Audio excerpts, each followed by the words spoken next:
नौकरशाही की विशेषताएं। स्पष्ट श्रम विभाजन। इस सिद्धांत के अनुसार किसी संगठन को सुचारू रूप से चलाने हेतु नौकरशाही संगठन के कार्यों और पदों का विस्तृत और विशुद्ध विवरण तैयार किया जाता है तथा प्रत्येक पद के अनुसार उसका अधिकार क्षेत्र प्रशासकीय नियमों द्वारा पूर्ण रूप से सुनिश्चित कर दिया जाता है और प्रत्येक कर्मचारी को अपना कार्य प्रभावशाली रूप से संपन्न करने के लिए उत्तरदायी बनाया जाता है। नंबर 2, आदेश और दायित्वों के मर्यादित क्षेत्र से युक्त पद सोपानीय सत्ता प्रदान संस्थान। नौकरशाही संगठन पद सोपान के सिद्धांत का अनुशीलन करता है। तदनुसार प्रत्येक अधीनस्थ कार्यालय एवं कर्मचारी उच्चतर कार्यालय एवं कर्मचारी के नियंत्रण में रहता है। अधीनस्थ कर्मचारी के दायित्वों का समुचित निर्वाह करने हेतु प्रत्येक जांच अधिकारी को वांछनीय सत्ता प्रदान की जाती है, जिसका प्रयोग करते समय वह अपने अधीनस्थों को आवश्यक निर्देश तथा आदेश जारी कर सकता है। नंबर 3, अमूर्त नियमों की संगत व्यवस्था। नौकरशाही संगठन में तकनीकी नियमों अथवा नॉर्म्स के आधार पर कार्यालय की समूची कार्रवाई का नियमन किया जाता है। कार्यालय के सभी कर्मचारियों को इन नियमों तथा नॉर्म्स का समुचित प्रशिक्षण दिया जाता है। ऐसा प्रशिक्षण नौकरशाही संगठन में प्रवेश की पूर्व शर्त भी बना दिया जाता है।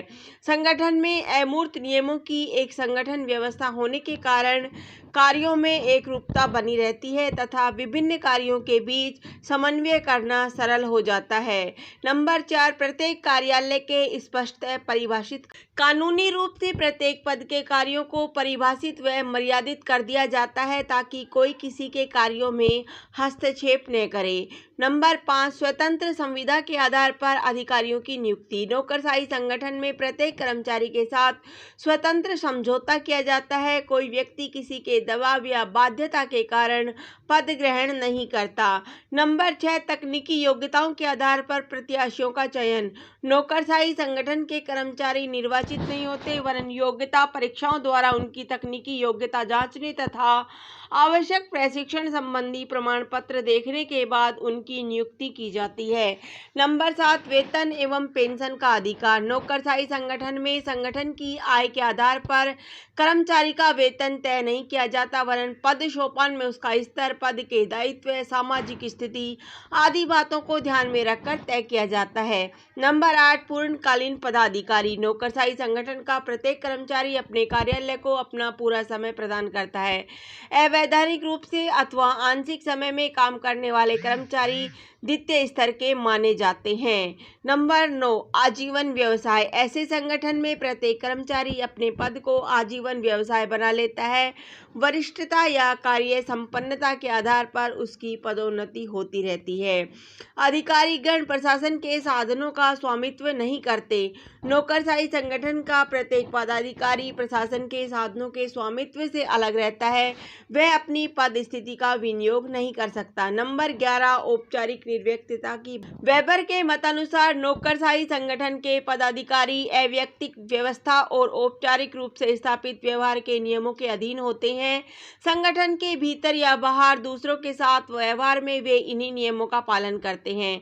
कर्मचारीगण व्यक्तिगत रूप से स्वतंत्र होते हैं। वे केवल अपने पद से संबंधित अवैयक्तिक कर्तव्यों को संपादित करते हैं जिसमें घृणा अथवा प्रेम के लिए कोई स्थान नहीं होता। नंबर 12, कठोर एवं व्यवस्थित अनुशासन तथा नियंत्रण। नौकरशाही संगठन के किसी भी पदाधिकारी को अनियंत्रित अथवा स्वच्छंद होने नहीं दिया जाता। यहाँ नियंत्रण तथा अनुशासन की उपयुक्त व्यवस्था की जाती है। यही शक्ति वितरण किया जाता है तथा उत्तरदायित्व एक से अधिक निकायों के बीच बांट दिया जाता है। नौकरशाही पर कार्यपालिका, व्यवस्थापिका एवं न्यायपालिका के समुचित नियंत्रण की व्यवस्था की जाती है। नंबर 13, अधिकतम कार्यकुशलता। वेबर के कथन अनुसार अनुभव से यह ज्ञान होता है कि विशुद्ध नौकरशाही प्रकार का संगठन तकनीकी दृष्टि से अधिकतम कुशलता प्राप्त करने में समर्थ है। यह कार्यकुशलता कई कारणों का परिणाम, जैसे प्रत्येक कर्मचारी अपने कार्य का विशेषज्ञ होता है, वह पक्षपातहीन रूप से कार्य करता है, उसके कार्यों में उचित समन्वय तथा नियंत्रण रहता है। कार्यों में यांत्रिकता तथा पहल का अभाव होने के कारण ये द्रुतगामी बन जाते हैं आदि। तटस्थता, नौकरशाही जिस राजनीतिक शासन की सेवा में हो उसके प्रति उन्मुखता और समर्थन में और उससे गैर राजनीतिक तथा तटस्थ रहने की उम्मीद की जाती है। यह मूल्य के प्रति उदासीन तथा उसी कार्य से प्रतिबद्ध होती है जो इसे संपादित करने को दिया जाता है। वेबर का यह दावा है कि तकनीकी दृष्टिकोण से इन विशेषताओं के कारण नौकरशाही एक उच्च मात्रा की विवेकशील तथा प्रभावकारिता प्राप्त करने की योग्यता रखती है। यह किसी भी अन्य संगठन से अधिक उन्नत है। श्रम विभाजन के कारण कार्यों का दोबारा करना कम हो जाता है और मतभेद भी कम हो जाते हैं।